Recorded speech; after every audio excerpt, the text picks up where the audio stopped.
was simply the greatest manager in football. For more than a quarter of a century, Sir Alex Ferguson created magic at Manchester United, turning it into the most feared club in the world. Gerd and Thomas Müller share more than just the same surname. They are goal-scoring machines who brought World Cup success to Germany. Carlos Alberto captained Brazil to the ultimate glory and scored one of the greatest World Cup goals in history. This is the Immortals.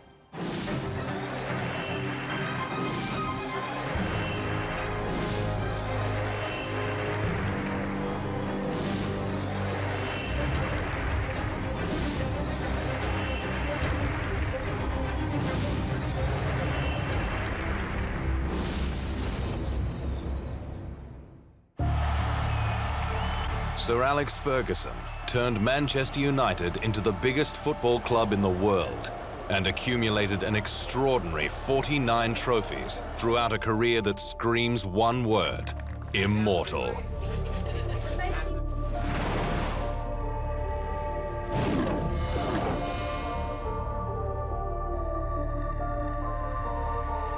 It's been called one of the greatest games in European Cup history.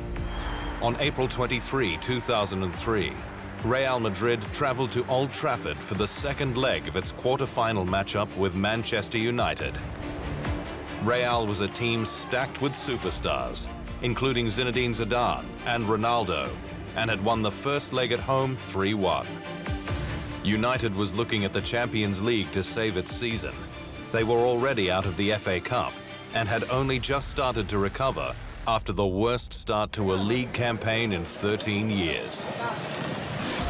This was the most important game in the club's recent history. So what did Alex Ferguson do? He dropped the golden boy of English football.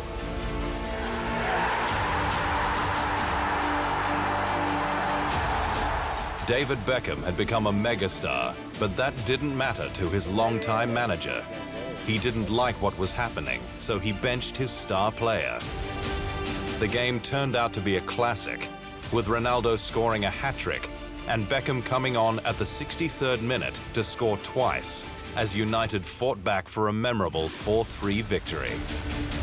While they didn't progress on aggregate, the night was another win for Ferguson, continuing his theme: no one is bigger than the club. His relationship with Beckham had been on the wane, and 2 months earlier, he'd kicked a boot at the midfielder's head following a frustrating FA Cup defeat. It was a freakish incident. If I tried it 100 or 1,000,000 times, it couldn't happen again. If I could, I would have carried on playing. At the end of that season, the England captain moved to Real Madrid, with Ferguson not missing a beat. He was almost 30 years into a career that already had him being declared the greatest manager in football. Because he's so determined in just making things happen the way he wants it to happen. So anybody who's worked for him over the years, you know that he's got a way that he wants to work, and you've got to work within those boundaries. And because of that determination, I think that's what's made the boss a great manager. A decade later, Ferguson's legacy as the best was official. He'd come a long way since taking over the part-time manager role with East Stirlingshire in Scotland when he was 32. After forging an impressive reputation in his homeland, Ferguson joined Manchester United in 1986, and so started one of the most enduring relationships in world sport. In 26 years at Old Trafford, he won 38 trophies, including 13 Premier League titles, 5 FA Cups, and 2 Champions League titles. He single-handedly transformed Manchester United into a global conglomerate before finally stepping aside at the age of 71 in 2013. And like every immortal, he has his own street named after him and a statue. It's a proud moment that, normally people die before they see the statue, or people see the statue. I'm outliving death. But, you know, in an incredible journey I've had at the club, that so many great players have managed, and some of them are here today, and it's through them. They actually should build a statue for all of them. They've been fantastic players to have. The marvellous bunch. Still to come on the Immortals, the hothead from Glasgow with the Midas touch.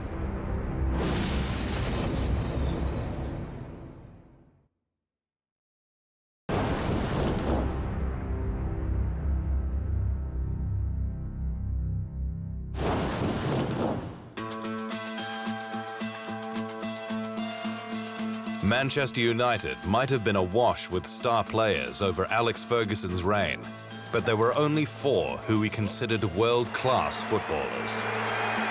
At the top of the tree was Portugal's Cristiano Ronaldo, who spent 6 years at Old Trafford. He was a fantastic player. He was the best. We had fantastic players in Scholes and Giggs, of course, and Cantona, and we were some fantastic footballers, but Ronaldo was just something else. Ryan Giggs was Ferguson's longest-serving lieutenant and part of the manager's 13 Premier League titles. Midfielder Paul Scholes also played his entire professional career at Manchester United under Ferguson, while enigmatic Frenchman Eric Cantona was one of the manager's favourites and the catalyst for his run of success.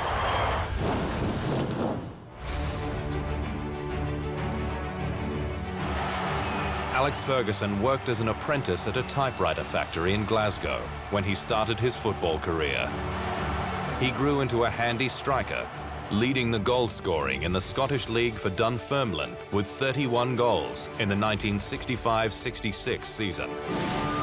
Ferguson played 317 games with 6 Scottish clubs throughout a 17-year career before turning his hand to management. After a brief stint with East Stirlingshire, he took over St Mirren in 1974, which was struggling in second division. It won the First Division title 3 years later.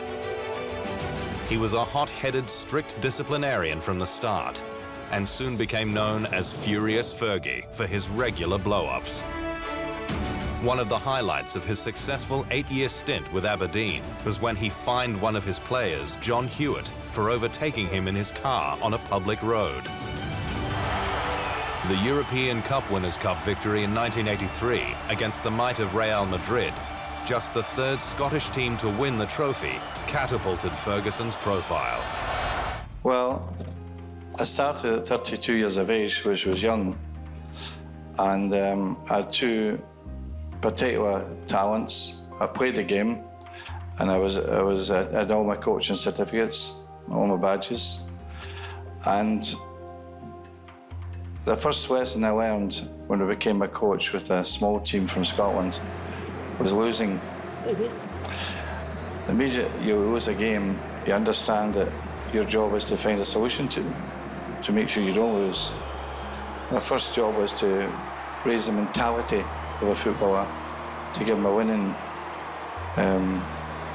mindset and a character that doesn't let him down, because you don't leave your character in the dressing room, you take it on the field with you, no matter.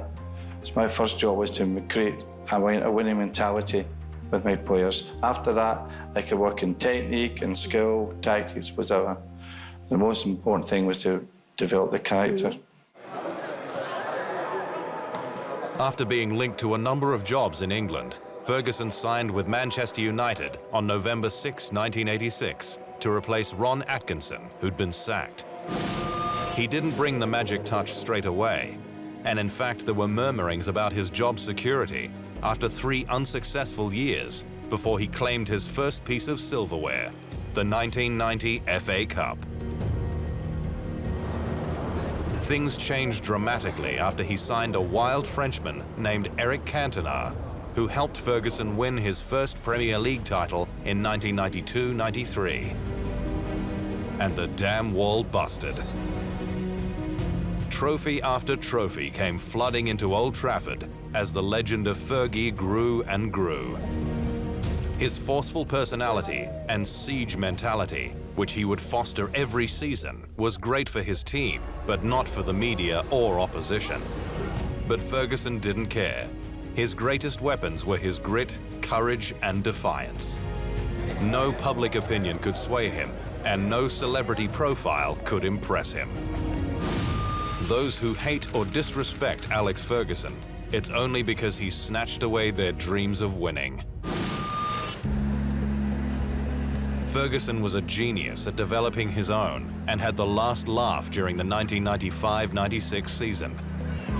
He was widely criticized for releasing stars Paul Ince, Mark Hughes, and Andrei Kanchelskis, and not bringing in any big names.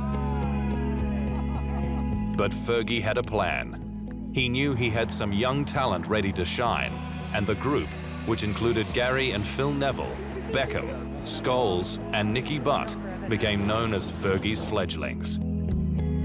The Red Devils went on to win the Premier League title, its third in the past 4 seasons, and also the FA Cup.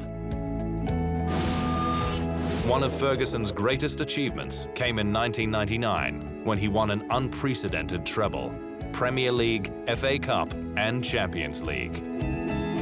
In the Champions League final against Bayern Munich, United scored twice in stoppage time of the second half to snatch a 2-1 victory.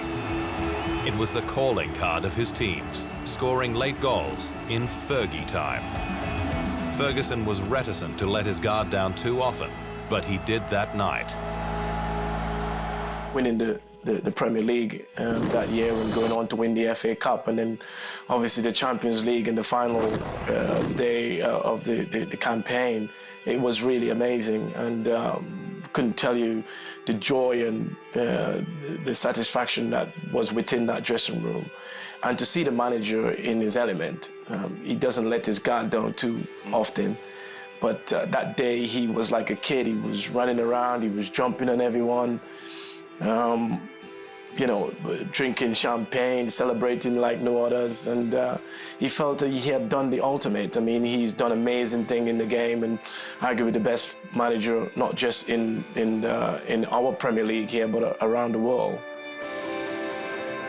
A month later, Ferguson received a knighthood in the Queen's Birthday Honours List for services to football.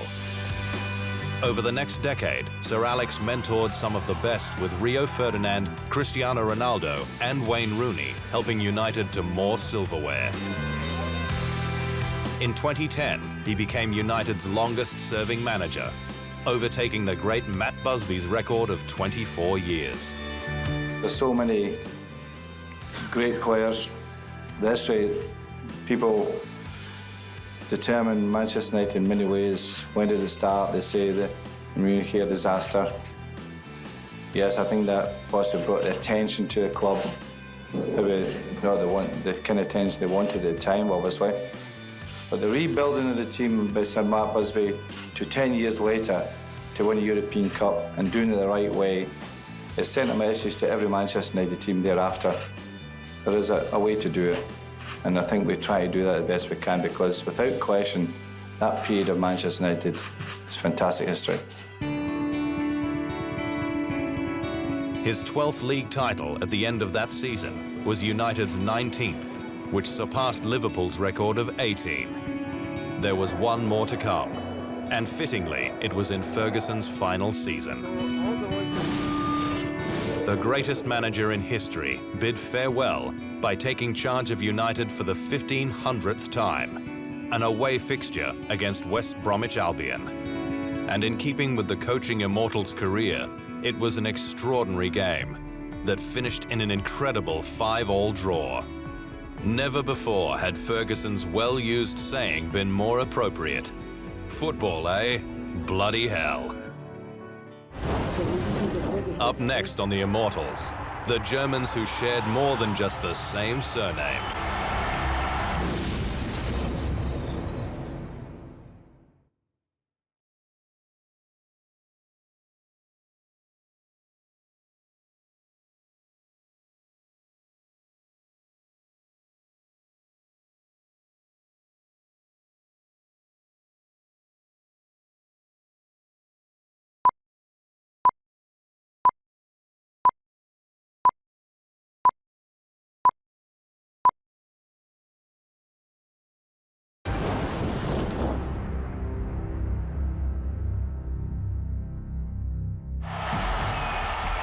Between them, they've scored 24 World Cup goals, and that's why the Müllers are German football royalty.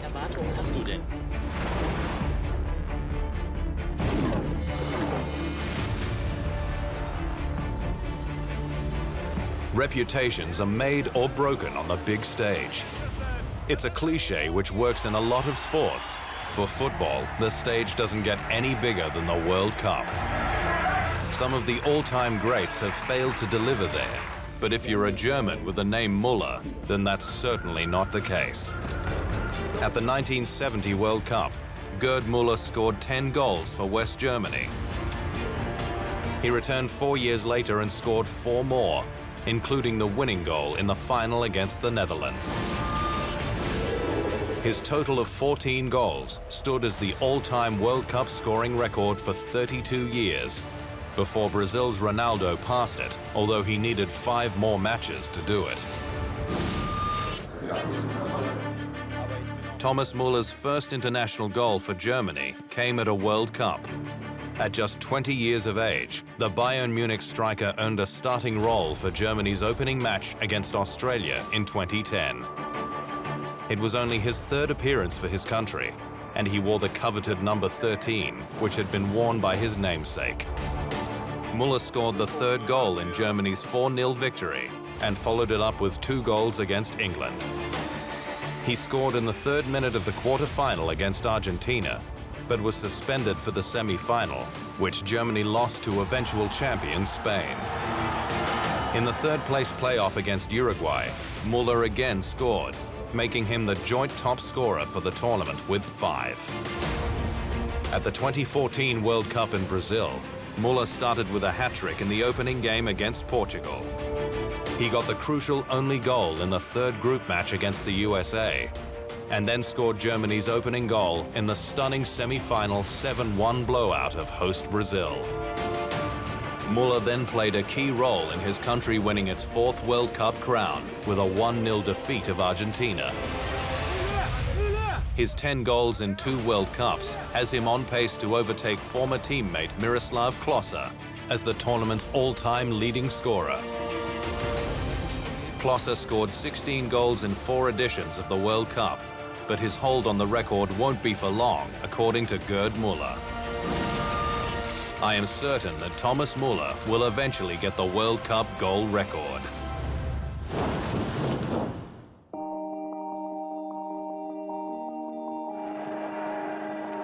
Gerd Müller was short and squat, awkward-looking and not notably fast, but he was the best goalscorer the Bundesliga had ever seen.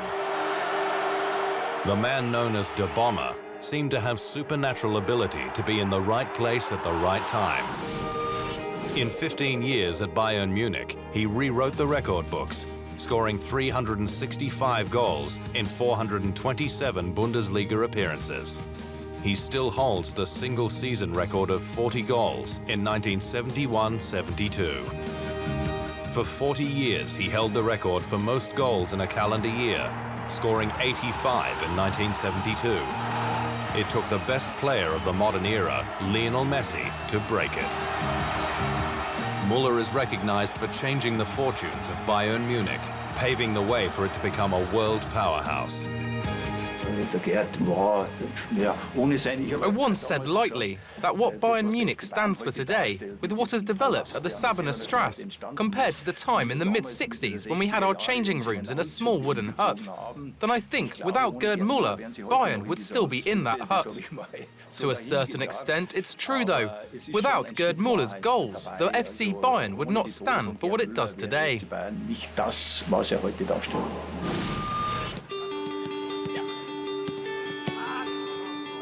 One grateful recipient was Thomas Müller, who was no relation, although interestingly his father's name was also Gerhard.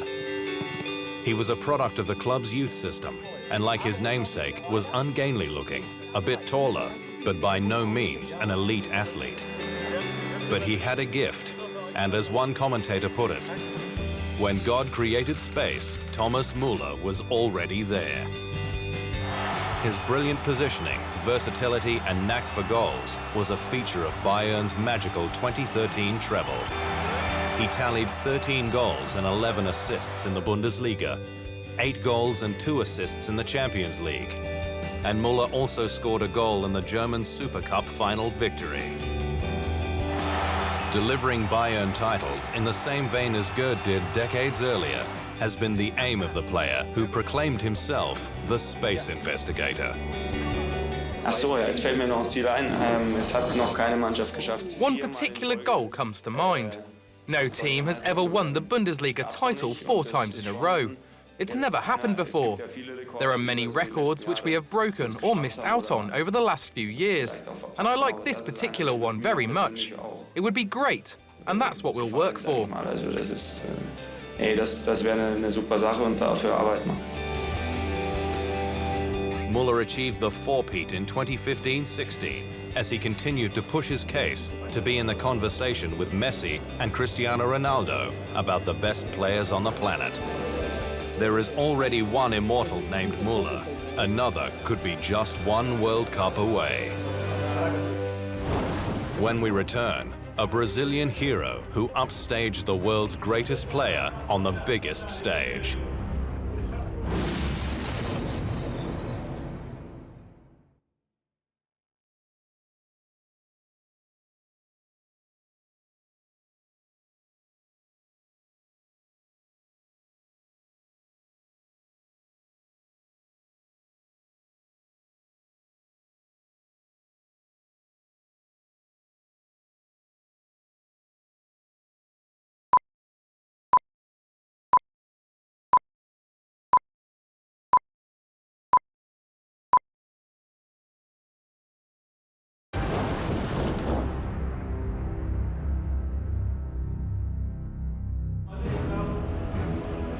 Carlos Alberto captained Brazil to World Cup glory. That in itself ensures godlike status. But throw in one of the greatest goals in the tournament's history and your legend is set as an immortal.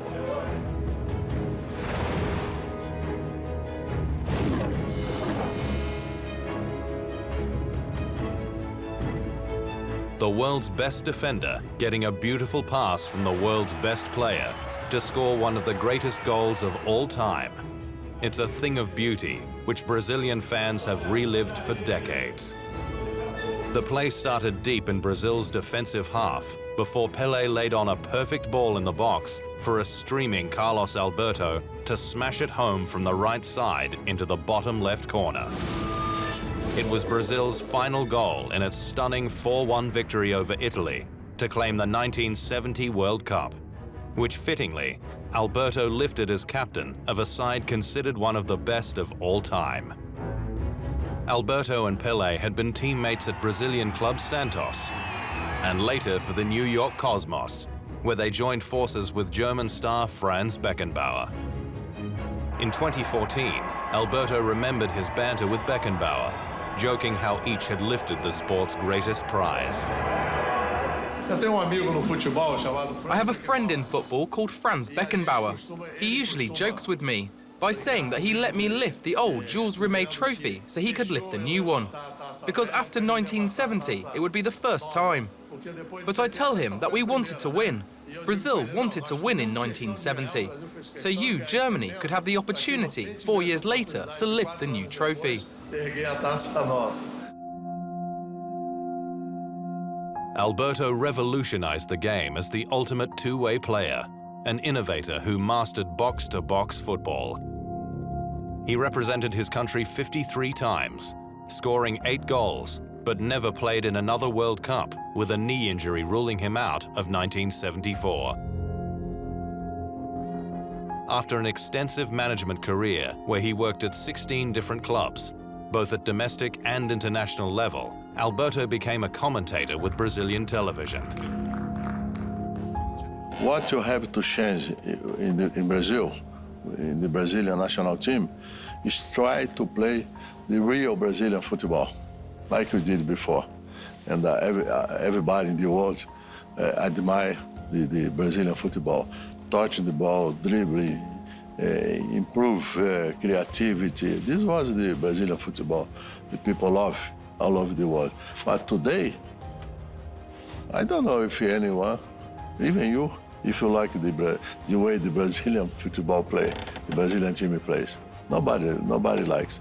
And this is what you need in Brazil, to try to play again the real Brazilian football. He died suddenly of a heart attack in 2016, sending football-mad Brazil into days of mourning for their hero. He was a player ahead of his time. One of the first defenders to go forward in offense. A defender that would help in the attack. I believe that all the leadership that he showed for the team that we consider as one of the most talented teams in the history of football, Brazil's 1970 World Cup squad, was great. It's a model of leadership that we must all keep. He enters history as one of the greatest players of football history. Brazil had to wait 24 years to win another World Cup after Alberto's 1970 heroics. For that, his country was always indebted to him, their immortal captain.